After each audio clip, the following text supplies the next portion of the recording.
नमस्कार। राजनीतिक विचारधाराओं की चर्चा की हमारी श्रृंखला में अभी तक हमने बहुत सारी राजनीतिक विचारधाराओं के बारे में बातचीत की है। आज की जो हमारी चर्चा है, वह एक अलग विचारधारा से संबंधित होगी।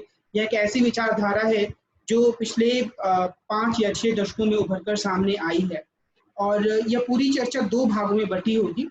पहले भाग में यानी कि आज की चर्चा में मैं आप लोगों के सामने यह समझ प्रस्तुत करने की कोशिश करूँगा कि किस तरीके से पश्चिमी देशों के सिद्धांतकारों के लेखन में इकोलॉजी का मुद्दा सामने आया है और उसकी एक आलोचनात्मक समझ कैसे बनाई जा सकती है। और अगले भाग में हम तीसरी दुनिया के देशों, थर्ड वर्ल्ड कंट्रीज़ या फिर विशेष रूप से मैं कहूँ तो भारत के संदर्भ में पर्यावरण संबंधी चिंतन और उसकी विभिन्न धाराओं को समझने की कोशिश करेंगे कि जो इकोलॉजी से संबंधित हमारे देश में लेखन हुआ है और उसकी एक धारा के रूप में जो पर्यावरणवादी लेखन हुआ है, उसमें किस तरीके के विचार उभर कर सामने आए हैं। इस बात में किसी संदेह की गुंजाइश नहीं होनी चाहिए कि मौजूदा समय में इकोलॉजी से जुड़े हुए मुद्दे हमारे जीवन के सबसे प्रमुख मुद्दों में से एक हैं। अगर हम जलवायु परिवर्तन की बात करें, अगर हम इस चीज़ की बात करें कि दुनिया में अलग-अलग तरह की महामारियाँ फैल रही हैं, हाल के दौर में जो कोरोना उभर कर सामने आया, या फिर एक ऐसी स्थिति का सामने आना जिसमें कि अलग-अलग भागों में जो दुनिया में लोग रह रहे हैं, वो विभिन्न प्रकार की प्राकृतिक आपदाओं का सामना कर रहे हैं। तो इन सबके संदर्भ में इकोलॉजी का सवाल बड़ा ही महत्वपूर्ण हो जाता है कि आखिर इस पूरी समस्या को कैसे देखा जाए?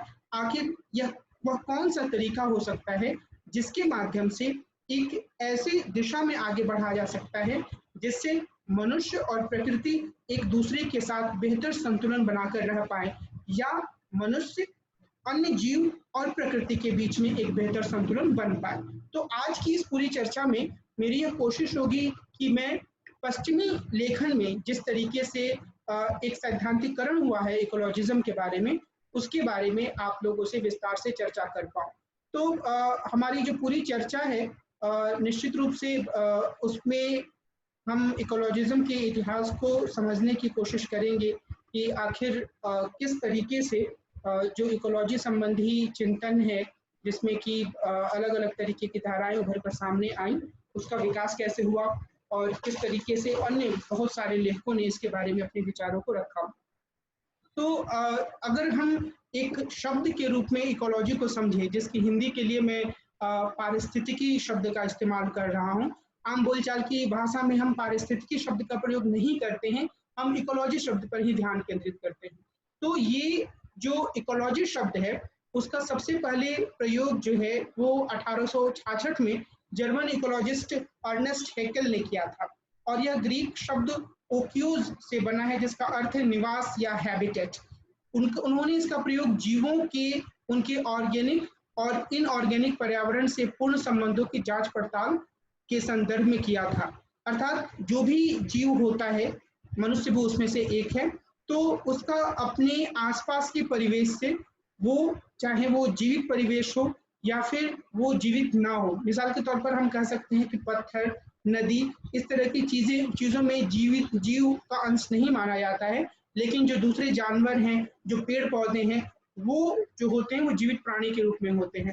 तो इन दोनों के साथ और काफ़ी हद तक मनुष्यों का एक दूसरे के साथ भी जो एक संबंध होता है, वह उसकी हैबिटेट का निवास करता है। उस हैबिटेट के साथ मनुष्यों का जो संबंध होता है, उसकी जांच पड़ताल के संदर्भ में अर्नेस्ट हैकेल ने इसका प्रयोग किया था। 20वीं सदी के आरंभ में इसका अध्ययन जीव विज्ञान की एक शाखा के रूप में किया जाता था। अब 1960 के दशक में यह एक राजनीतिक शब्दावली के रूप में सामने आने लगा है। 1960 के दशक से ही विभिन्न देशों में हरित आंदोलनों की शुरुआत हुई। इस संदर्भ में जर्मनी में 1980 में जर्मन ग्रीन पार्टी सामने आई। अब ये जो जर्मन ग्रीन पार्टी का उभार था, अपने आप में एक बहुत ही महत्वपूर्ण घटनाक्रम था, क्योंकि यह एक ऐसा राजनीतिक दल आया जिसने कि विभिन्न मुद्दों को जो एक ग्रीनरी है या लोगों के जो पर्यावरण संबंधी अधिकार हैं, उसके संदर्भ में देखना आरंभ किया। हम आगे यह देखेंगे कि विभिन्न देशों में इस तरह के विचार किस रूप में सामने आए और अगली परिचर्चा में हम हिंदुस्तान के संदर्भ में भी इसकी बातचीत करेंगे। बहरहाल एक विचारधारा के रूप में इसका उभार 1960 के दशक में हुआ, लेकिन पहले कई धर्मों और उनके ग्रंथों में भी जीवों के महत्व और उनकी रक्षा की बात देखी जा सकती है। हालांकि एक विचारधारा के रूप में इकोलॉजिज्म की स्थिति और पर्यावरण से इसके संबंध पर कई बार भ्रम की स्थिति रहती है। आखिर कि हम पर्यावरणवाद जिसे कह रहे हैं उसे हम किस रूप में समझें और वह इकोलॉजिज्म से कैसे भिन्न है। कुछ समय बाद मैं इस पहलू पर आऊंगा, लेकिन यहाँ हमें यह समझने और यह याद रखने की आवश्यकता है कि जो पुरातन धर्म हैं, जो अतीत काल से जो धर्म चले आ रहे हैं, अगर हम जैन धर्म की बात करें, बौद्ध धर्म की बात करें, हिंदू धर्म की बात करें, क्रिश्चियनिटी में भी और काफी हद तक इस्लाम में भी एक ऐसी परिकल्पना हम देख सकते हैं जहां पर आसपास के परिवेश से या अन्य जीवों के साथ एक संतुलन बनाकर रहने की बात कही जाती है। अगर हम जैन धर्म की बात करें तो उसमें किसी भी प्रकार की हिंसा को वर्ज्य माना गया है, उससे उस पर रोक लगाई गई है। उसी तरीके से बौद्ध धर्म और हिंदू धर्म में भी विभिन्न जीवों को सम्मान के साथ देखने की बात कही गई है। तो ये एक ऐसी पद्धति है जिसमें हम इस बात को देख सकते हैं कि एक रूपरेखा प्रस्तुत किया गया विभिन्न धर्मों के द्वारा कि कैसे मनुष्य और जो दूसरे प्राणी हैं वो एक दूसरे के साथ संतुलन बनाकर एक समरसतापूर्ण जीवन की ओर आगे बढ़ पाए। लेकिन अगर हम और नजदीक जाकर देखें आधुनिक समय में कि किस तरीके से बहुत सारे जो उपन्यासकार रहे हैं या राजनीतिक चिंतन रहे हैं, उन्होंने भी एक ऐसे जीवन की परिकल्पना की जो आधुनिक दौर में जो कारखानों पर आधारित जीवन था या जीवन उभर कर सामने आया था, उसकी आलोचना प्रस्तुत करता था और उसमें एक ऐसे जीवन की परिकल्पना की गई थी जिसमें व्यक्ति जो हैं वो साधारण जीवन व्यतीत करें, और या फिर कई बार ऐसे लेखकों ने सरल सामुदायिक जीवन की काफी तारीफ की। अगर हम महात्मा गांधी का लेखन देखें, थॉमस हार्डी का लेखन देखें, विलियम मॉरिस और पीटर क्रोपोटकिन जैसे चिंतकों के लेखन पर विचार करें तो हमें पाएंगे कि उनके लेखन में इस तरीके के आदर्शों पर काफी जोर दिया गया है। अब अगर हम पर्यावरणवाद और पारिस्थितिकवाद के बीच के संबंधों पर विचार करें तो यह बात हमारे सामने साफ तौर पर आती है कि अगर रोजमर्रा के जीवन में हम लोगों की के द्वारा किए जाने वाले प्रयोग पर ध्यान दें तो अधिकांश लोग इकोलॉजी वर्ड का यूज नहीं करते हैं और वो इन्वायरमेंट वर्ड का यूज करते हैं, और इन्वायरमेंट जो है वो रोजमर्रा के जीवन में प्रचलित शब्द है। यह माना जाता है कि जब हम इकोलॉजी शब्द का उपयोग कर रहे हैं तो वो एक ऐसा शब्द है जो कि काफी वैज्ञानिक अर्थ लिए हुए है, और पर्यावरणवाद एक ऐसा शब्द है जो कि सीधे तौर पर जो चीजें लोगों को प्रभावित कर रही हैं उनके बारे में वर्णन करता है। अगर हम ध्यान दें तो 1990 के दशक में इस शब्द का काफी प्रयोग किया जाने लगा है, यानी कि एनवायरमेंटलिज्म और पर्यावरणवाद का यह उन विचारों और सिद्धांतों के बारे में बताता है जिनका मुख्य विचार यह है कि मानव जीवन को प्राकृतिक विश्व के संदर्भ में ही समझा जा सकता है। इसकी कमी यह मानी जाती है कि यह इकोलॉजिकल संकट के संदर्भ में प्राकृतिक विश्व के बारे में बनी पारंपरिक मान्यताओं को प्रश्नांकित नहीं करता है। इकोलॉजिज्म पर्यावरणवाद से ज्यादा व्यापक है और यह पारंपरिक समझ से आगे बढ़ते हुए प्राकृतिक विश्व के बारे में समझ रखता है। इकोलॉजिज्म के समर्थक पर्यावरणवाद को सीमित और सुधारवादी मानते हैं, और अगर हमको इनके बीच में अंतर समझना है तो इकोसेंट्रिज्म और एंथ्रोपोसेंट्रिज्म के बीच के अंतर को समझना होगा। ये जो दोनों शब्द हैं इकोसेंट्रिज्म और एंथ्रोपोसेंट्रिज्म, आगे भी ये बार बार हमारे सामने आएंगे, लेकिन अगर बुनियादी तौर पर आपको पर्यावरणवाद और इकोलॉजिज्म या पारिस्थितिकवाद के बीच में अंतर समझना है तो आपको यह याद रखना होगा कि जो पर्यावरणवाद है वह सीधे तौर पर मनुष्यों को प्रभावित करने वाले परिवर्तनों की ओर हमारा ध्यान दिलाता है, यानी कि प्रकृति में कुछ ऐसे परिवर्तन हो रहे हैं जो कि सीधे तौर पर मनुष्यों को प्रभावित कर रहे हैं। मिसाल के तौर पर प्रदूषण का बढ़ना, मिसाल के तौर पर जंगलों के कटने के कारण बारिश न होने की प्रवृत्ति, गर्मी ज्यादा बढ़ने की प्रवृत्ति। तो यहाँ पर हम पर्यावरण के मुद्दे को देख सकते हैं, लेकिन जो इकोलॉजिज्म होता है वो इससे ज्यादा व्यापक होता है और इसमें सिर्फ मनुष्यों के नजरिए से प्रकृति पर विचार नहीं किया जाता है, बल्कि प्रकृति पर विचार करने के लिए अन्य जीवों को केंद्र में रखा जाता है। तो इस संदर्भ में जो मैंने दो शब्द इस्तेमाल किए, एंथ्रोपोसेंट्रिज्म और दूसरा इकोसेंट्रिज्म, उनको समझने की जरूरत है। इकोसेंट्रिज्म का मतलब यह हुआ कि जो इकोलॉजी है, जो प्रकृति है, वो सभी जीवों से संबंधित है, सभी प्राणियों से संबंधित है, और यहाँ पर उसको केंद्र में रखते हुए विचार करने की जरूरत है। हम दुनिया के बारे में जितना भी विचार कर रहे हैं उसमें इस चीज को केंद्र में रखना होगा। और दूसरा जो एंथ्रोपोसेंट्रिज्म है, वह यह मानकर चलता है कि जो मनुष्य है वह इस दुनिया के केंद्र में है, और अगर हमें दुनिया के बारे में या बेहतर दुनिया बनाने के बारे में सोचना है तो मनुष्य को उसके केंद्र में रखना होगा। तो ये जो इकोसेंट्रिज्म एंथ्रोपोसेंट्रिज्म का वाद विवाद है, वो काफी हद तक पर्यावरणवाद और इकोलॉजिज्म के बीच के अंतर को हमारे सामने प्रस्तुत करता है। कई बार यह कहा जाता है कि जो इन्वायरमेंटलिज्म है वो सीमित है, क्योंकि यह मुख्य रूप से मनुष्यों के हितों के बारे में ही बात करता है, और जो इकोलॉजिज्म है वह ज्यादा व्यापक है। लेकिन हमें यहाँ इस बात को समझकर रखने की आवश्यकता है, अच्छी समझ बनाने की जरूरत है कि जो इन्वायरमेंटलिज्म है वो इकोलॉजिज्म से बाहर नहीं है। हम ये कह सकते हैं कि इकोलॉजिज्म एक बड़ा दायरा है और उसके भीतर इन्वायरमेंटलिज्म उसका एक महत्वपूर्ण अंग है। इसका क्या अर्थ है? इसका अर्थ यह है कि जब इकोलॉजिज्म सभी जीवों को महत्व देने की बात करता है तो मनुष्य भी उसमें शामिल होता है। दूसरा, इन्वायरमेंटलिज्म के भीतर, पर्यावरणवाद के भीतर जब मनुष्यों के हितों के कारण पर्यावरण के संरक्षण की बात कही जाती है, तब भी ऐसा नहीं है कि उससे इकोलॉजी का हित पूरा नहीं होता है। मिसाल के तौर पर अगर यह कहा जाता है कि मनुष्यों का हित इसमें है कि वे अपने पर्यावरण का संरक्षण करें, और पर्यावरण का संरक्षण करने के लिए क्या जरूरी है कि वो पेड़ पौधे लगाएं, जंगलों को बर्बाद होने से बचाएं, तो जब ऐसी स्थिति आएगी, जब जंगल बढ़ेंगे तो एक ऐसी स्थिति जरूर आएगी जहां पर जंगलों में जंगली जानवर भी रहेंगे, पशु पक्षियों का भी एक आश्रय स्थल बनेगा।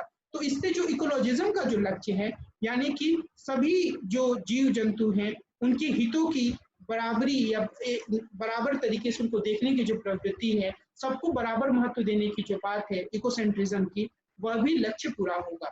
तो हम ये कह सकते हैं कि जो इन्वायरमेंटलिज्म है वो इकोलॉजिज्म का एक महत्वपूर्ण भाग है, और जो इकोलॉजिज्म है वो इन्वायरमेंटलिज्म से थोड़ा व्यापक है, उसकी चिंताओं का दायरा और बड़ा है।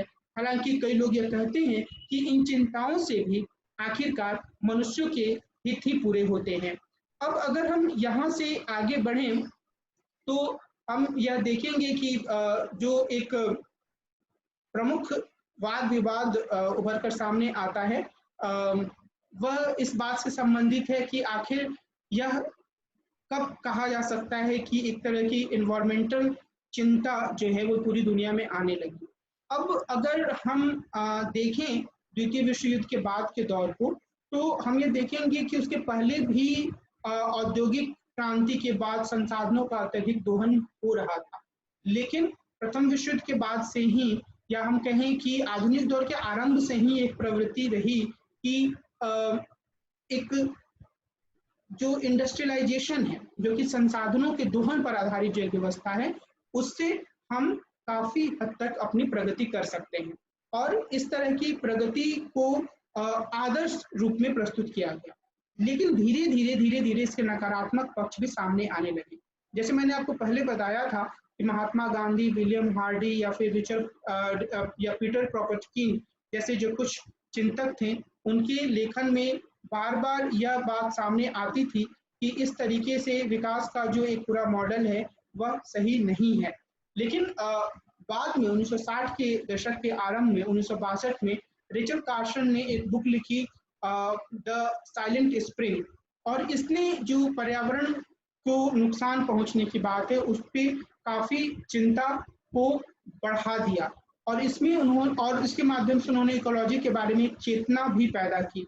उन्होंने पेस्टिसाइड यानी कि कीटनाशकों और दूसरे रसायनों के उपयोग द्वारा वन्य जीवन और मानव जीवन को हुए नुकसान के बारे में बताया। तो एक तरीके से यह कहा जा सकता है कि आधुनिक दौर में रेचल कार्सन एक ऐसी लेखिका रही जिन्होंने 1950 के दशक के बाद जिन्होंने पर्यावरण के बारे में, इकोलॉजी से संबंधित जुड़े अन्य मुद्दों के बारे में एक चेतना को बढ़ावा दिया। इसमें उन्होंने यह कहा कि किस तरीके से पेस्टिसाइड का उपयोग करने से जो बहुत सारे पशु पक्षी जो रोजमर्रा के जीवन में लोगों को दिखा करते थे, वे धीरे धीरे विलुप्त होते गए, क्योंकि पेस्टिसाइड के कारण जब वो फसलों के पास जाते तो वो उनके अस्तित्व के लिए खतरनाक बन गया। तो इसी संदर्भ में उन्होंने साइलेंट स्प्रिंग, जो उनकी पुस्तक का शीर्षक है, वह इसी चीज को या इसी विचार को अभिव्यक्त करता है कि जो ज्यादा से ज्यादा संसाधनों को सामने लाने, ज्यादा से ज्यादा फसल पैदा करने की जो मनुष्यों की चाह है, उसके कारण से जो बहुत सारे जीव जंतु हैं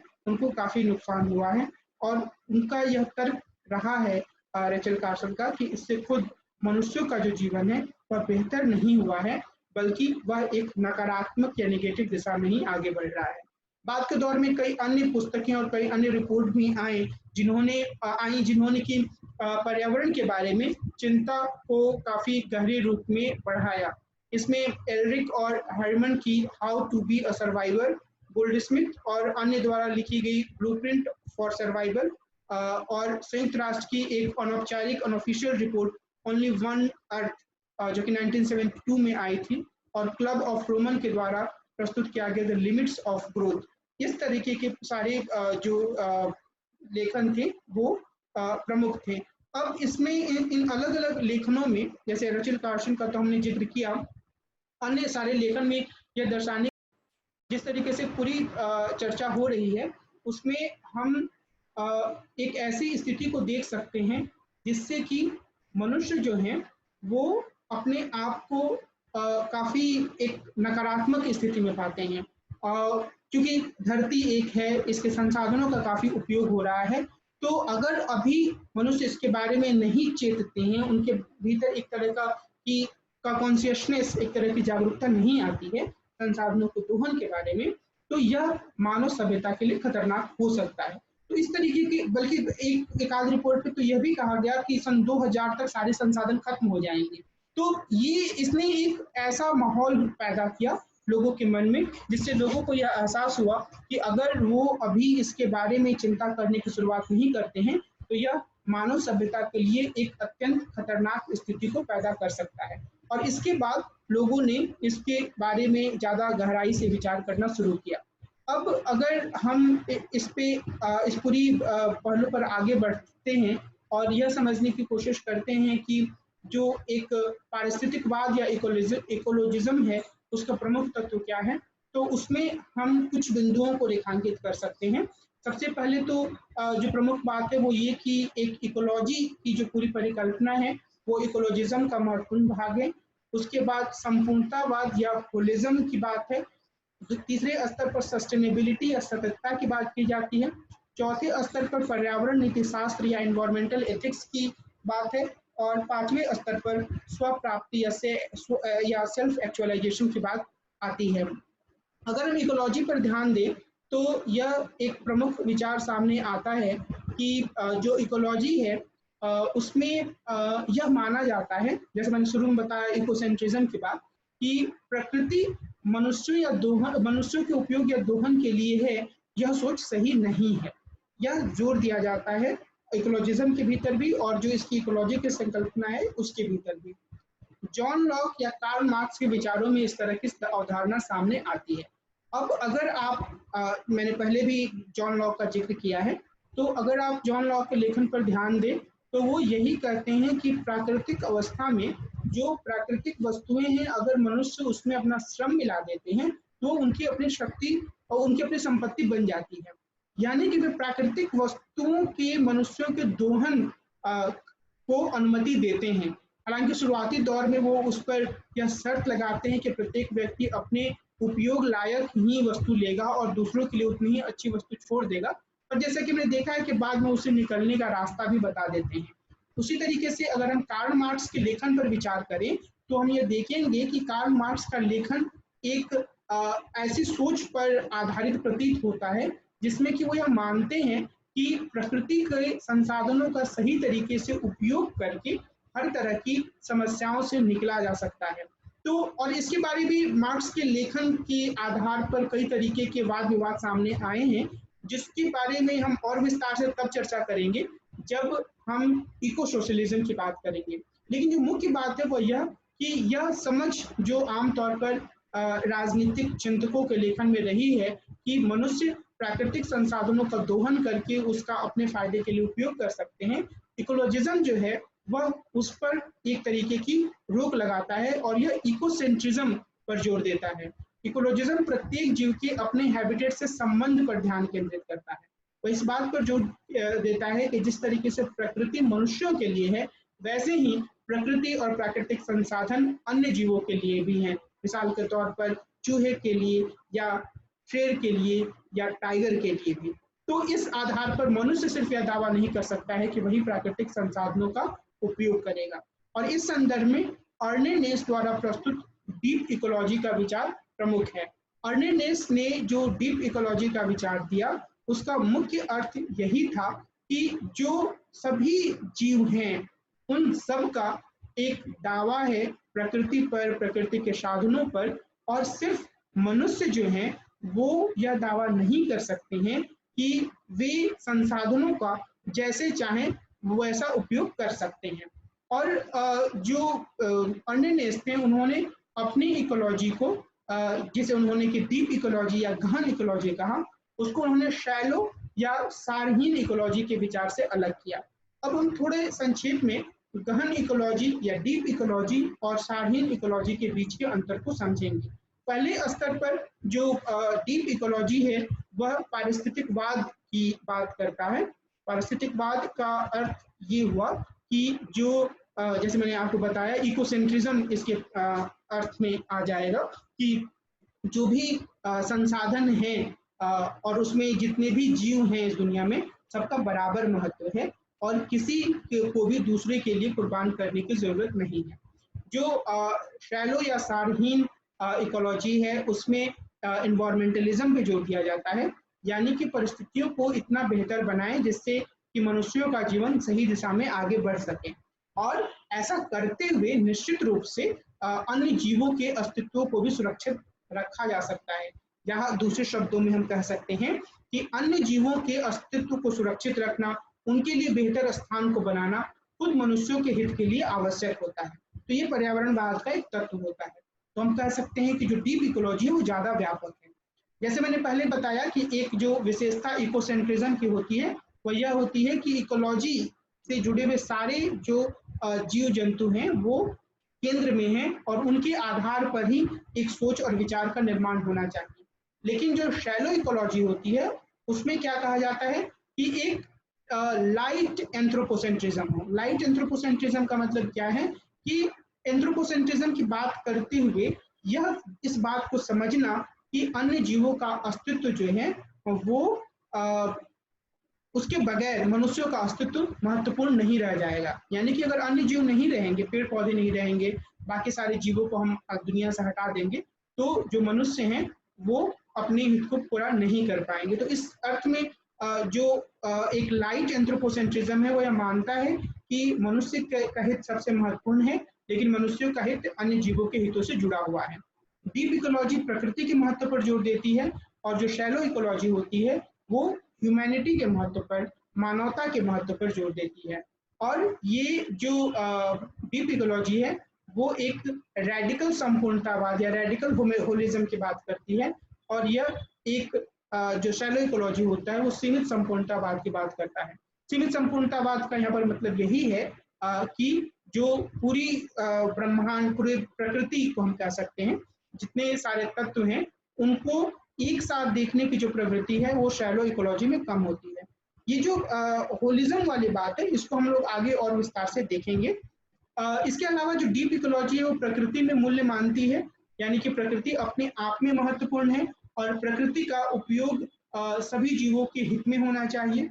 जो शैलो इकोलॉजी है वह एक मैकेनिक वैल्यू पे विश्वास करती है, जिसका अर्थ यह है कि अगर प्रकृति मनुष्य के लिए फायदेमंद है तो हम प्रकृति को ज्यों का त्यों छोड़ सकते हैं, लेकिन अगर उसका दोहन करने से, उसको एक्सप्लॉइट करने से हमें लाभ होता है तो हमें वो करना चाहिए।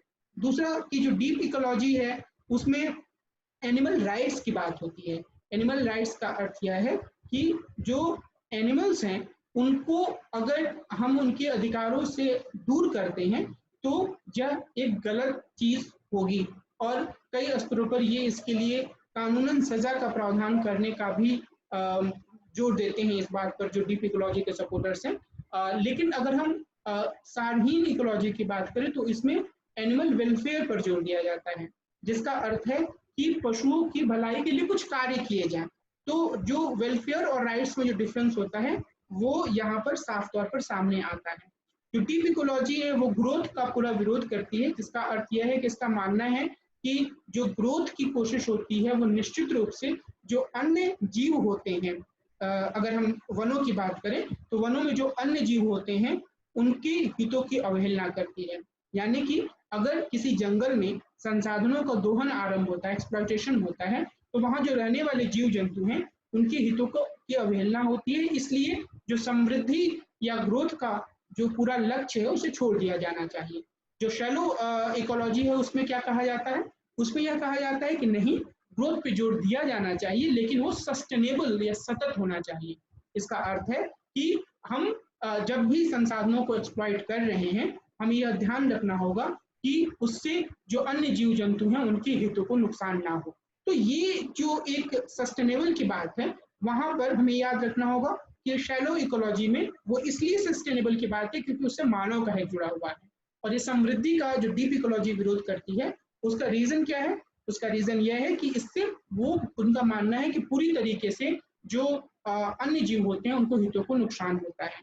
और यहाँ पर डीप इकोलॉजी में एक तरीके की इकोलॉजिकल कॉन्शियसनेस की बात कही जाती है कि सबके भीतर ये एक चेतना है कि जो इकोलॉजी से संबंधित विविध पहलू हैं उन पर उनके बारे में वो जाने और अपने आप को संवेदनशील बनाए।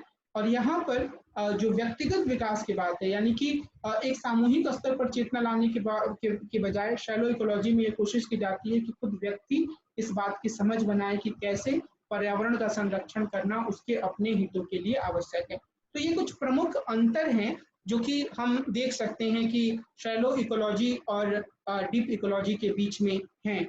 और मोटे तौर पर आप यह याद रखेंगे कि जो डीप इकोलॉजी है वह यह मानकर चलती है कि जो दुनिया में जितने सारे जीव हैं वो हमारा पूरी दुनिया के संसाधनों के समान हकदार हैं और सिर्फ मनुष्यों को यह हक नहीं है कि वो अपने फायदे के लिए संसाधनों का उपयोग करें।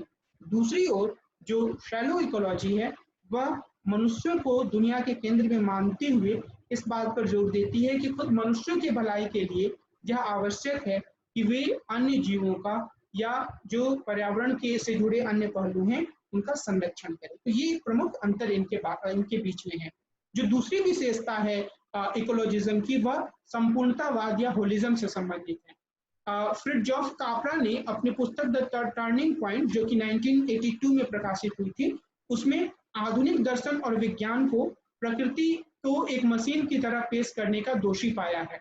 उनका यह कहना है कि आधुनिक दर्शन और विज्ञान में प्रकृति को इस तरीके से देखा गया जिसमें कि प्रकृति अलग अलग संसाधनों को स्रोत के रूप में है और विकास के लिए उन संसाधनों का दोहन किया जा सकता है। कापरा का यह मानना है कि उसके पहले यानी कि आधुनिक दौर से पहले मध्य युग में प्रकृति को एक ऑर्गेनिक दृष्टिकोण से देखा जा सकता था।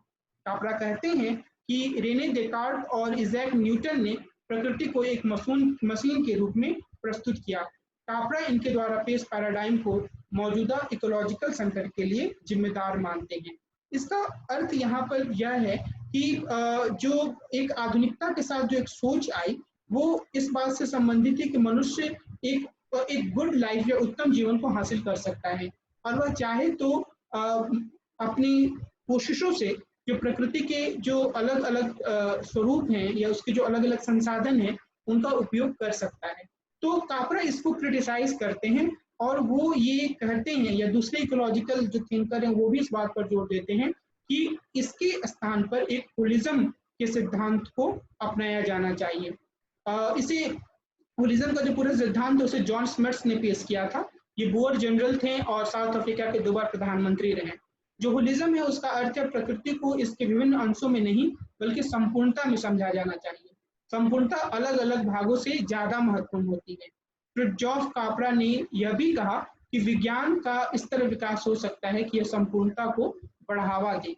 तो जब हम इस तरीके से चीजों को समझेंगे तब हमें यह एहसास होगा। उदाहरण के तौर पर जो होलिज्म के समर्थक वो मानते हैं कि अगर हम अपनी विकास के लिए दोहन करते हैं नेचुरल रिसोर्सेज का, जो कि मान लीजिए कि किसी जंगल के आसपास के क्षेत्रों में है, किसी पर्वत पर है, तो ऐसी स्थिति में इस तरीके के एक्सप्लॉयटेशन से हमें यह ध्यान रखना होगा, अगर हम होलिज्म में चीज़ों को देखेंगे तो, कि किस तरीके का नुकसान अन्य जीवों या अन्य प्राणियों को हो रहा है। लेकिन अगर हम सिर्फ और सिर्फ इसको टुकड़ों में बांट कर देखेंगे और हम यह देखेंगे कि हमें वहां जाकर नेचुरल रिसोर्सेज को ले लेना है, तो उससे बहुत सारे जो महत्वपूर्ण पहलू हैं इकोलॉजिज्म से जुड़े हुए, उसकी उपेक्षा हो जाती है। तो विज्ञान का प्रयोग, कापड़ा का कहना है कि इस तरीके की अंडरस्टैंडिंग के लिए किया जा सकता है कि आखिर कैसे हम एक होलिस्टिक जो एटीट्यूड है या होलिस्टिक जो सोच है उसका विकास करें। तीसरे स्तर पर सस्टेनेबिलिटी या सततता की बात आती है।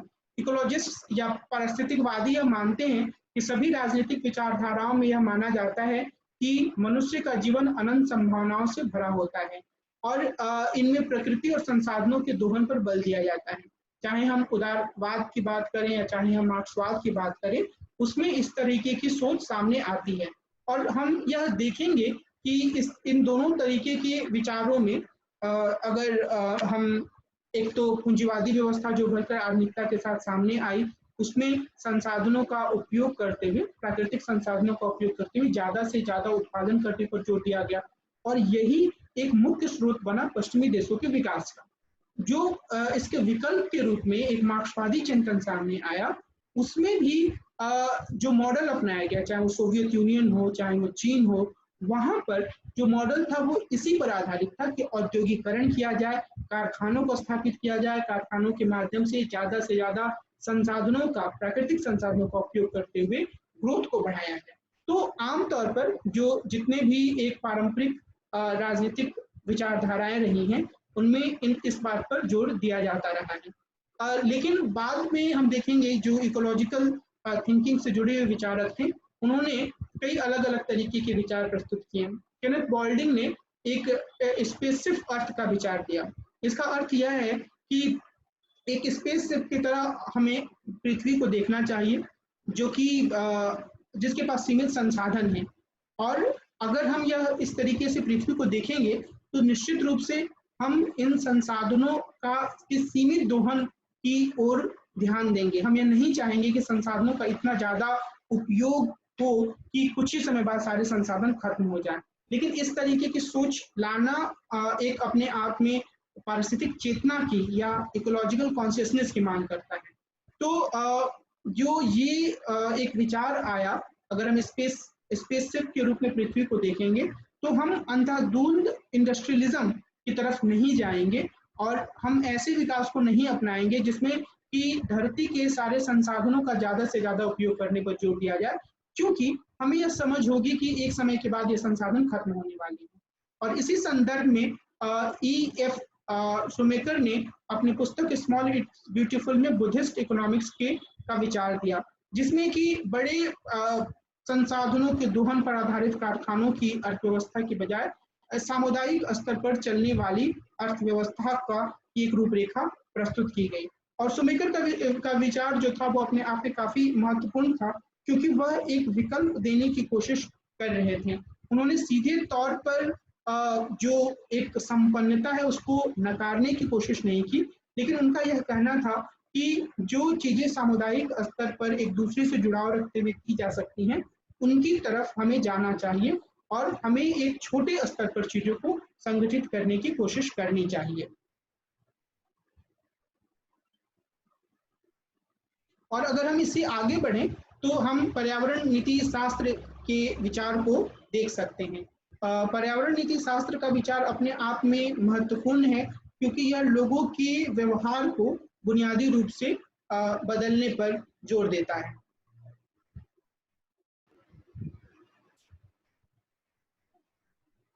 तो पर्यावरणीय नीति शास्त्र का जो पूरा मसला है वह इसलिए महत्वपूर्ण है क्योंकि यह लोगों में बुनियादी रूप से एक चिंता लाने की बात करता है कि किस तरीके से मनुष्य जो है वो अपनी प्रकृति और प्रकृति में हो रहे क्षरण के बारे में अपने आप कि अपने आप में एक जिम्मेदारी की भावना का विकास करें। और इस संदर्भ में भविष्य की पीढ़ियों के प्रति जो जिम्मेदारी की भावना है, वह एक महत्वपूर्ण पहलू के रूप में सामने आता है। यानी कि जो भविष्य में जो पीढ़ियां होंगी, उसके बारे में किस तरीके से हम अपने दायित्व को देखते हैं। क्या हम ये चाहते हैं कि जिस तरीके की स्थिति पर्यावरण की अभी है, उससे बेहतर ही स्थिति में हम प्रकृति को और पर्यावरण को अपनी आने वाली पीढ़ियों को सौंपें। और इसी संदर्भ में मनुष्यों पर जो मानक लागू होते हैं, जिस तरीके के नॉर्म्स हम मनुष्यों के बारे में सोचते हैं, क्या उसे अन्य जीवों पर भी लागू किया जाना चाहिए? यह सवाल भी सामने आता है। और इस संदर्भ में काफ़ी वाद-विवाद भी होता रहा है। इसमें पीटर सिंगर द्वारा पशु अधिकारों के पक्ष में दिया जाने वाला तर्क अत्यंत महत्वपूर्ण माना जाता है। पीटर सिंगर इस बात पर जोर देते हैं, उपयोगितावादी तर्क का प्रयोग करते हुए, कि पशु भी मनुष्यों की तरह दर्द से बचना चाहते हैं।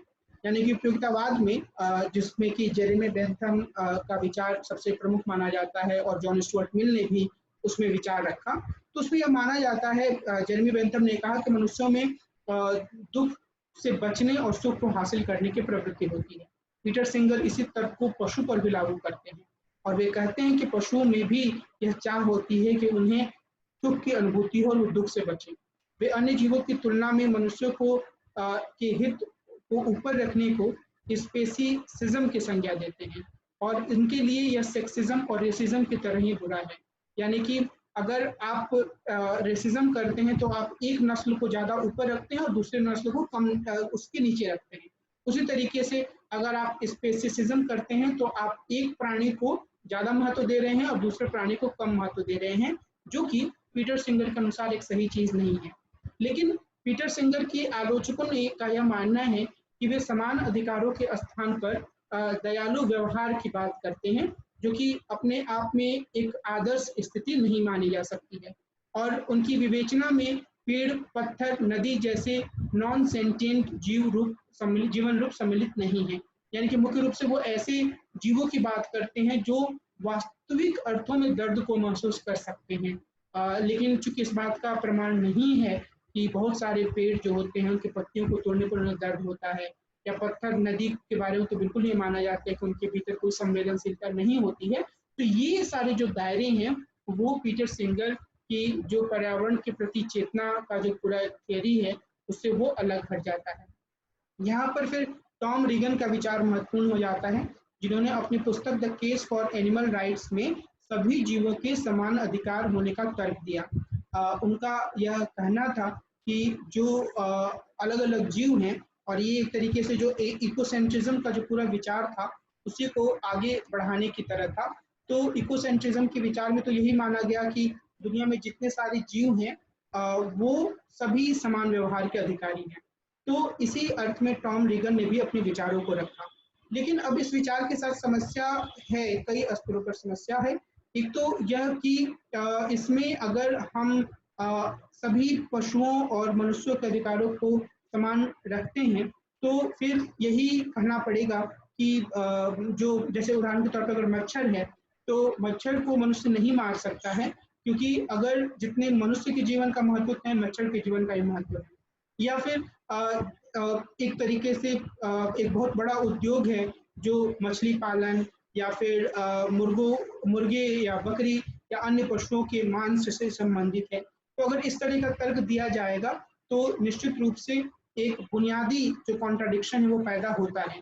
तो यहाँ मैं यह कहना चाह रहा हूँ कि जो इकोसेंट्रिज्म की जो पूरी सोच है, अलग-अलग स्तरों पर हम देखें तो उसके साथ समस्या यही है कि अगर हम मनुष्यों के बराबर अन्य जीवों के अधिकारों को रखते हैं, तो कुछ मामलों में वो तार्किक लगता है, लेकिन बहुत सारे मामलों में वो अव्यवहारिक लगने लगता है, क्योंकि ऐसी स्थिति में फिर मनुष्यों के लिए अपने जीवन का निर्वाह करना अत्यंत कठिन हो जाएगा। तो ये एक आलोचना भी है जो कि हम ओवरऑल इकोलॉजिज्म के विचार की देख सकते हैं। बहरहाल अभी हमें यह समझ कर रखने की जरूरत है कि जो इकोलॉजिज्म का एक तत्व है एनवायरमेंटल एथिक्स के रूप में, उसका मुख्य तत्व यही है कि लोगों के भीतर यह चेतना बढ़े कि आने वाली पीढ़ियों के संबंध में या फिर अन्य पशुओं, अन्य जीवों के बारे में उनकी क्या चेतना होनी चाहिए और वो चेतना कैसे बढ़े। ये एनवायरमेंटल एथिक्स जो है वह लोगों के व्यवहार का एक दायरा, लोगों के व्यवहार की एक आचार संहिता, उसका एक नॉर्म तैयार करने की कोशिश करता है। इसके बाद एक जो अन्य प्रमुख विशेषता है वह इस बात से संबंधित है कि किस तरीके से जो एक सेल्फ एक्चुअलाइजेशन या स्व प्राप्ति की बात होती है वह इकोलॉजिज्म से जुड़ी हुई है। इकोलॉजिज्म मानव के स्वार्थ और भौतिक लालच के बजाय एक ऐसे वैकल्पिक जीवन पर जोर देता है जिसमें व्यक्ति की व्यक्तिगत संतुष्टि प्रकृति के साथ संतुलन पर निर्भर हो। इसमें अब्राहम मास्लो के आवश्यकताओं के पदसोपान पर बल दिया जाता है, जिसमें व्यक्ति की गरिमा को उसकी भौतिक या आर्थिक आवश्यकताओं से ऊपर रखा जाता है। इसमें उत्तर पदार्थवादी जीवन पर जोर दिया जाता है। उत्तर पदार्थवादी जीवन का अर्थ यह है कि जो भौतिक सुख सुविधाएं हैं उससे आगे बढ़ते हुए एक अलग तरह के जीवन की परिकल्पना करना, जिसमें प्रकृति के साथ रहना, अन्य जीवों के साथ भलाई करना, कुछ हद तक आवश्यकताओं को सीमित रखना, इस तरह की बातें भी शामिल हो सकती हैं। तो ये जो एक पूरा तर्क है वो इसी बात पर है कि अगर हम वास्तव में एक इकोलॉजिज्म की स्थिति लाना चाहते हैं तो उसके लिए जरूरी बात यह है कि हम जीवों के प्रति अपने दृष्टिकोण को तो बदलें ही, लेकिन मनुष्य के रूप में हम अपनी जीवन शैली को भी बदलें और हम एक ऐसी जीवन शैली के आदर्श को अपनाएं जिसमें कि हम जो ह्यूमन डिग्निटी है उसको महत्व दें और उस डिग्निटी को सुरक्षित रखने के लिए हम दूसरे जीवों को कष्ट पहुंचाने से ही बचें। और हम ऐसा करने से बच सकते हैं अगर हमारी जीवन शैली में परिवर्तन हो जाता है, अगर हम ज्यादा संसाधनों की चाह नहीं रखते हैं, अगर हम यह नहीं चाहते कि हमारे पास ज्यादा से ज्यादा संपत्ति या संपदा हो। तो ये एक सोच है जो कि स्वप्राप्ति के माध्यम से आगे बढ़ाने की कोशिश की जाती है। इसके अलावा हम जो जिस चीज पर हमें विचार करने की आवश्यकता है वो ये है कि इकोलॉजिज्म जो है, जो एक नई विचारधारा के रूप में खुद को स्थापित कर रहा है, उसका राजनीति से किस तरीके का जुड़ाव रहा है। तो मोटे तौर पर हम यह कह सकते हैं कि इकोलॉजिज्म जो है वह उदारवादी समाजों में ही उभर कर सामने आया, उदारवादी पूंजीवादी समाजों में, क्योंकि वहां पर लोगों को यह एहसास हुआ कि ग्रोथ की चाह में बहुत ज्यादा नुकसान प्रकृति को पहुंचाया जा चुका है। तो लेकिन जो इकोलॉजिज्म की जो एक धारा है, हम यह नहीं कह सकते हैं कि वो लिबरल जो व्यवस्था है वहीं तक सीमित रही है, बल्कि इसके अलग अलग तरीके के रूप रहे हैं और बहुत सारी विचारधाराओं के साथ मिलते हुए ये रूप सामने आए हैं। जैसे मिसाल के तौर पर हम यहाँ पर 4 रूपों की चर्चा करेंगे। पहला, दक्षिणपंथी पारिस्थितिकवाद या राइट विंग इकोलॉजिज्म। दूसरा, पारिस्थितिक समाजवाद या इको सोशलिज्म। तीसरा, पारिस्थितिक अराजकतावाद या इको एनार्किस्ट। और चौथा, पारिस्थितिक नारीवाद या इको फेमिनिज्म। तो सबसे पहले अगर हम दक्षिणपंथी पारिस्थितिकवाद पर ध्यान दें तो इसमें हमें यह समझना होगा कि जो दक्षिणपंथी विचार हैं, और निश्चित रूप से हमेशा ही हम उसको नाजिज्म तक खींचकर नहीं ले जाएं। ये जरूरी नहीं है कि हर दक्षिणपंथी विचार नाजीवाद की तरह ही बहुत ही उग्र और हिंसक हो, लेकिन हम जब भी दक्षिणपंथी विचारों को देखेंगे तो अगर उसके एक्सट्रीम रूप को भी देखें, यानी कि अगर हम नाजी दौर में भी देखें तो वहां पर एक आकर्षण दिखता है औद्योगिक सभ्यता से दूर जाकर एक ग्रामीण सभ्यता की ओर जाने का। बैक टू द लैंड आंदोलन जो था वो नाजी दौर में शुरू हुआ था। इसमें तीव्र इंडस्ट्रियलाइजेशन का विरोध हुआ और पुरातन मूल्यों पर आधारित जीवन शैली का समर्थन किया गया। इसमें किसान नेता डारी ने महत्वपूर्ण भूमिका निभाई थी। असल में विभिन्न ग्रीन चिंतकों के लेखन में भी यह प्रवृत्ति देखी जा सकती है, हालांकि कई बार इनके लेखन में दक्षिणपंथ का प्रभाव नरम दक्षिणपंथ के रूप में होता है। यानी कि अगर हम दक्षिणपंथ को समझें तो वो कई रूपों में वो समझ सामने आती है। कई बार वो उसके साथ एक बहुत स्ट्रांग वैल्यू के रूप में राइटिंग थिंकिंग में स्टेट के मिनिमल रोल की भी तरफदारी की जाती है। लेकिन यहाँ जब हम दक्षिणपंथ की बात कर रहे हैं तो इसका अर्थ है अतीत को आदर्श मानने की प्रवृत्ति, यानी कि जो मौजूदा समय में चीजें हैं वो बहुत ही समस्यापूर्ण हैं और जो अतीत में कुछ स्वर्ण युग था वहां तक हमें जाना है। तो इस संदर्भ में नाजिज्म में या कई दूसरे सारे जो ग्रीन राइटर्स हैं उनके लेखन में यह प्रवृत्ति सामने आती है कि वे मौजूदा समय को बहुत सारी समस्याओं और प्राकृतिक आपदाओं से भरा हुआ मानते हैं और उनका यह कहना होता है कि जो पुरातन समय में जीवन शैली थी, जो ग्रामीण स्तर पर जो लोग रहते थे, जो सीमित संसाधनों के बीच लोग रहते थे, वह सही था। हालाँकि हमेशा ही यह एक सख्त रूप में सामने नहीं आता है, कई बार ये नरम दक्षिणपंथ के रूप में होता है और कई बार उसमें भी कई तरह के प्रगतिशील तत्व हमें देखने को मिल सकते हैं। तो कोई ज़रूरी नहीं है कि हमेशा एक नकारात्मक रूप में ही सामने आए और यह भी आवश्यक नहीं है कि जो अतीत की ओर जाने वाले जो बात करने वाले लोग हों, वह नाज़िज़्म के स्तर तक जाएँ, बल्कि एक नरम दक्षिणपंथी के रूप में भी वो इसका समर्थन कर सकते हैं। तो मौजूदा समय में मुख्य तर्क हम यही देना चाह रहे हैं यहाँ पर, जब हम इसकी बात कर रहे हैं तो, कि जो एक राइट विंग इकोलॉजिज्म है, उसका अस्तित्व है या इकोलॉजिज्म के भीतर राइट विंग एलिमेंट है। दूसरे स्तर पर हम पारिस्थितिक समाजवाद या इको सोशलिज्म की बात करते हैं। यह धार्मिक पुरातन प्रवृत्तियों से खुद को दूर रखता है। एक प्रमुख जर्मन इको सोशलिस्ट रोडोल्फ बारो ने यह तर्क दिया कि पूंजीवाद ही पर्यावरण से संबंधित समस्याओं का बुनियादी कारण है। इसके अलावा इसमें मार्क्स के आरंभिक लेखन पर ध्यान दिया जाता है, जिसमें कुछ हद तक मानव और प्रकृति से जुड़ाव को दिखाया गया है। और इसमें हम जो जेबी फॉस्टर हैं, उनके पुस्तक को प्रमुख रूप से देख सकते हैं। उन्होंने 2001 में एक पुस्तक लिखी, Marxist ecology, materialism and nature. इसमें उन्होंने मार्क्स के कुछ उपेक्षित पढ़े लेखन का विश्लेषण किया और मार्क्स के लेखन में पर्यावरण की चिंताओं को सिद्ध करने की बात कही।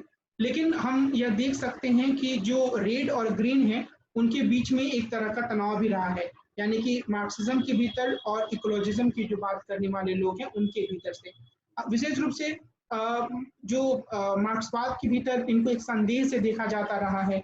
जो ग्रीन की बात करने वाले या जो हरित या फिर जो पारिस्थितिकी की बात करने वाले लोग हैं, क्योंकि यह माना जाता है कि ये लोग एक ऐसी प्रवृत्ति के बारे में बात कर रहे हैं जो कि पुराने समय की ओर ले जाना चाहता है। उसी तरीके से जो ग्रीन थिंकर्स हैं, वो मानते रहे हैं कि मार्क्सवाद के भीतर और विशेष रूप से जो मार्क्सवाद व्यावहारिक रूप से सामने आया सोवियत यूनियन या चीन जैसे देशों में, वहां पर संसाधनों के दोहन पर अत्यधिक जोर दिया गया और संसाधनों के दोहन के कारण, जैसे कि कैपिटलिज्म की वाली व्यवस्था में बहुत ज्यादा नुकसान हुआ पर्यावरण का, पारिस्थितिकी का, वैसा ही नुकसान क्रांति के बाद बहुत सारे मार्क्सवादी शासन वाले देशों में भी हुआ। तो इस आधार पर एक तनाव की स्थिति रही, लेकिन बाद में बहुत सारे विचारकों ने यह कोशिश की कि एक तरीके का साझापन विकसित किया जाए और उसी कोशिश के परिणाम स्वरूप यह जो एक आइडिया उभर कर सामने आया, वो हम कह सकते हैं कि इको सोशलिज्म के रूप में था। तो इको सोशलिज्म के बारे में अगर हम संक्षेप में देखें तो वो यह मानता है, पहली बात की पहली कोशिश यह रही जेबी फॉस्टर जैसे चिंतकों की, कि मार्क्स के लेखन में ही हम यह दिखाने की कोशिश करें कि पारिस्थितिकी की चिंताएं थी और कुछ हद तक जहाँ मार्क्स एलिनेशन की बात करते हैं और जब वो नेचर और ह्यूमन बीइंग के संबंध की बात करते हैं, तो एक समझ ऐसी दिखती है। दूसरे स्तर पर कोशिश यह की गई कि यह कहा गया कि मार्क्स के द्वारा या मार्क्सवाद के भीतर जो संसाधनों के दोहन की बात है, उसको हम इस तरीके से सैद्धांतिक बदलाव करें कि संसाधनों के असीमित दोहन पर रोक लग सके। और तीसरे स्तर पर जो माइकल लोवी और जोएल कॉयल जैसे जो सिद्धांतकार थे, जिन्होंने 2001 में एक इको सोशलिस्ट मैनिफेस्टो जारी किया, तो वो सिद्धांतकार आते जिनका यह कहना है कि ठीक है, हमें इस बारे में चिंता नहीं करनी चाहिए कि हमें यह दिखाना ही है कि खुद मार्क्स के लेखन में पारिस्थितिकी या इकोलॉजी संबंधी चिंताएं थी, बल्कि हमें यह समझना है कि मौजूदा समय में एक स्थिति है, तो क्या मार्क्सवाद के बुनियादी सूत्रों का प्रयोग करते हुए हम इस इकोलॉजिकल क्राइसिस की स्थिति से बाहर निकल सकते हैं। तो माइकल लोवी और उनके साथी ने इस बात पर जोर दिया एक सोशलिस्ट मैनिफेस्टो के माध्यम से कि जो कैपिटलिज्म है, जब तक से उसको समाप्त नहीं किया जाएगा, तब तक से हम एक ऐसी स्थिति में नहीं आ सकते हैं जहां पर हम वास्तविक अर्थों में इकोलॉजिकल क्राइसिस को खत्म कर पाए। तो ये जो एक वर्णन है, वो काफी एक महत्वपूर्ण वर्णन के रूप में सामने आता है। उसके बाद हम पारिस्थितिक अराजकतावाद को देख सकते हैं। पारिस्थितिक अराजकतावाद जो है, मैंने एक विचारधारा के रूप में एनार्किज्म की चर्चा की है आपके सामने, और मुझे यह उम्मीद है कि आपको यह याद होगा कि जो एनार्किज्म है वो किसी भी तरीके की अथॉरिटी को ह्यूमन बीइंग के ऊपर थोपने का विरोध करता है, वो स्टेट का विरोध करता है, वो रिलीजन के रूल का विरोध करता है, और वो यह चाहता है कि मनुष्य जिस प्राकृतिक रूप में दुनिया में आता है वह उसी रूप में अपना जीवन यापन करे और उसके ऊपर अलग अलग तरह की अथॉरिटीज का प्रयोग ना हो। तो अराजकतावाद वह विचारधारा है जो पर्यावरणीय रूप से संवेदनशील होने का सबसे ज्यादा दावा कर सकती है।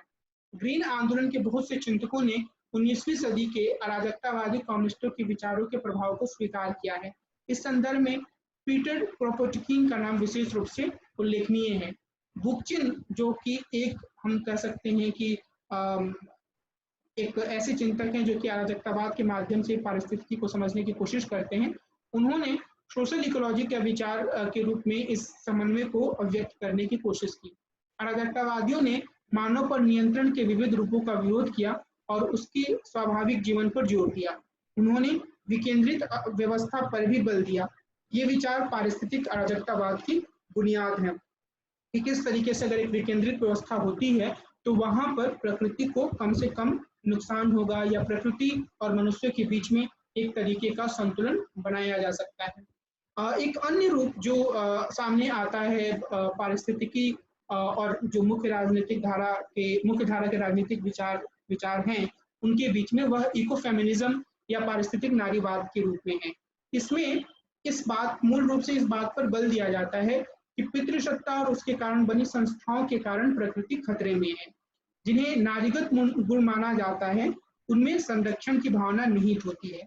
और यहाँ पर हम कुछ हद तक ये याद कर सकते हैं कि किस तरीके से जो एथिक्स ऑफ केयर की बात करने वाली सिद्धांतकार थी और उन्होंने भी इस बात पर बल दिया है कि जो दुनिया है उसमें उन गुणों को प्रधानता देने की जरूरत है जिन्हें पारंपरिक रूप से फेमिनाइन क्वालिटीज या नारीगत गुण मानकर एक कोने में धकेल दिया गया है और ये कहा गया है कि अगर दुनिया को अच्छी तरीके से संचालित करना है तो वो पुरुषों के गुणों के माध्यम से ही हो सकता है। तो यहाँ पर भी जो इकोफेमिनिज्म है वो इस बात पर जोर देता है कि जो महिलाओं के गुण हैं उनमें जो संरक्षण की जो बात होती है वो स्वाभाविक रूप से मौजूद होती है। वे प्रकृति का संरक्षण कर सकती हैं क्योंकि वे खुद माँ होती हैं। मैरी डेली ने अपनी पुस्तक जिन इकोलॉजी में इस बात पर जोर दिया कि यदि महिलाएं अपने नारीगत प्रकृति से जुड़ी रहें तो वे खुद को पितृसत्ता से मुक्त कर सकती हैं। आधुनिक इकोफेमिनिस्ट ने बच्चों को जन्म देने या उनका पालन पोषण करने के आधार पर महिलाओं में केयर और संरक्षण की भावना होने पर जोर दिया। हालांकि इसकी आलोचना भी की जाती है और यह कहा जाता है कि असल में इकोफेमिनिस्ट जो है वह उसी स्टीरियोटाइप को बढ़ावा दे रही हैं जो कि महिलाओं के बारे में समाज में पहले से मौजूद है। इस स्टीरियोटाइप में यह माना जाता है कि जो महिलाएं होती हैं वे एक खास तरीके की प्रकृति और एक खास तरीके के गुणों को धारण करने वाली होती हैं, इसलिए उन्हें बहुत से कामों से अलग रखने की जरूरत है। तो नारीवाद के भीतर हम ये तनाव देख सकते हैं कि एक तरफ बहुत सारी नारीवादी इस पूरी धारणा को ही बदलने की कोशिश करती हैं कि जो काम है या जो काम करने का जो तरीका है और उसको गुणों के आधार पर विभाजित किया जाना चाहिए और कुछ गुण नारीगत गुण होते हैं और कुछ गुण पुरुषों के गुण होते हैं। उनका कहना है कि पूरे समाज में जो महिलाओं के साथ दोयम दर्जे का व्यवहार है, उनके साथ जो शोषण का व्यवहार पितृसत्ता के द्वारा किया जाता है, उसका आधार यही बंटवारा है। लेकिन जैसे मैंने आपको बताया कि इको फेमिनिस्ट जो है उनका जोर इस बात पर है कि हमें जो नारीगत गुण माने जाते हैं उन्हें अपनाने की जरूरत है और अगर ऐसा किया जाता है तो प्रकृति का बेहतर तरीके से संरक्षण किया जा सकता है और प्रकृति के साथ जो लगातार दोहन या एक्सप्लॉयटेशन हो रहा है उससे बचा जा सकता है। तो ये एक प्रमुख विचार के रूप में यहाँ पर सामने आता है। और अगर हम इसकी कुछ आलोचनाओं की तरफ ध्यान दें जिस रूप में ये पूरे विचार उभर कर सामने आया है, उसमें मैं यहाँ पर 3 बिंदुओं को रेखांकित करना चाहूँगा। एक तो ये है कि इसमें मैं बार बार मैंने जोर दिया है कि पारिस्थितिक केंद्रवाद या इकोसेंट्रिज्म की एक सीमा हो सकती है जो कि इकोलॉजिज्म का एक महत्वपूर्ण भाग है। और इसमें जिस तरीके से इन्वायरमेंटलिज्म को एक हे दृष्टि से देखा जाता है मैंने आपको बताया कि जो इन्वायरमेंटलिज्म है वो इकोलॉजिज्म का एक पार्ट है, लेकिन जो वास्तव में इकोलॉजिस्ट होते हैं वो इन्वायरमेंटलिज्म को आलोचना की निगाह से देखते हैं। उनका कहना ये होता है कि ये बस समझौते करके चीज़ों को निपटाने की कोशिश कर रहे हैं। तो यहाँ पर ये जो एक खतरा होता है कि एक तो ये कि इकोसेंट्रिज्म का विचार पूरी तरीके से व्यवहारिक नहीं हो सकता है।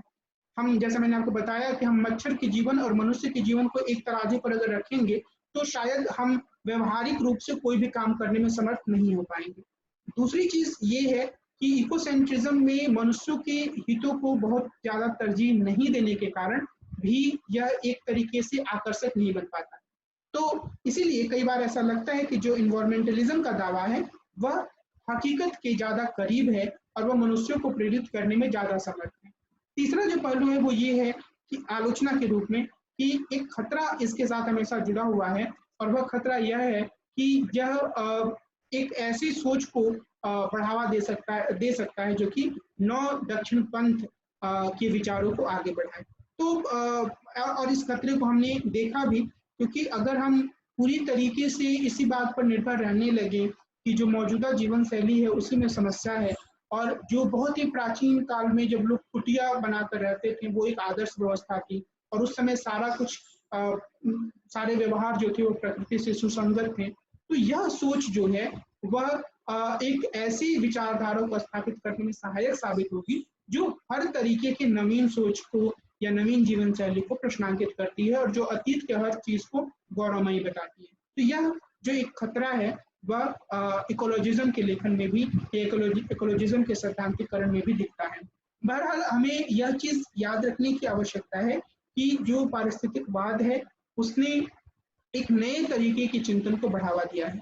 यह चिंतन मनुष्यों के जीवन के संदर्भ में बहुत ही महत्वपूर्ण और प्रभावी है, क्योंकि अगर हम मानव सभ्यता को, पृथ्वी को बचाने की परिकल्पना करते हैं तो उस परिकल्पना में एक ऐसे जीवन शैली की जरूरत होगी जहां पर अन्य जीवों के जीवन को भी महत्व दिया जाए, जहां पर हम पर्यावरण के बारे में खुद को संवेदनशील बनाएं, जहां हम इस बात की लगातार कोशिश करें कि हम एक ऐसी जीवन शैली को अपनाएं जिससे भविष्य की पीढ़ियों को भी हम प्रकृति को ऐसे रूप में दे पाए जिससे वे प्रकृति के विभिन्न उपहारों का सही तरीके से उपभोग कर पाए, न कि हम एक ऐसी स्थिति बनाएं जिसमें कि मानव की आने वाली पीढ़ियां अन्य जीवों से खुद को रहित पाए, यानी कि अन्य जीव वहां पर मौजूद ना हो और सिर्फ मनुष्य ही हो।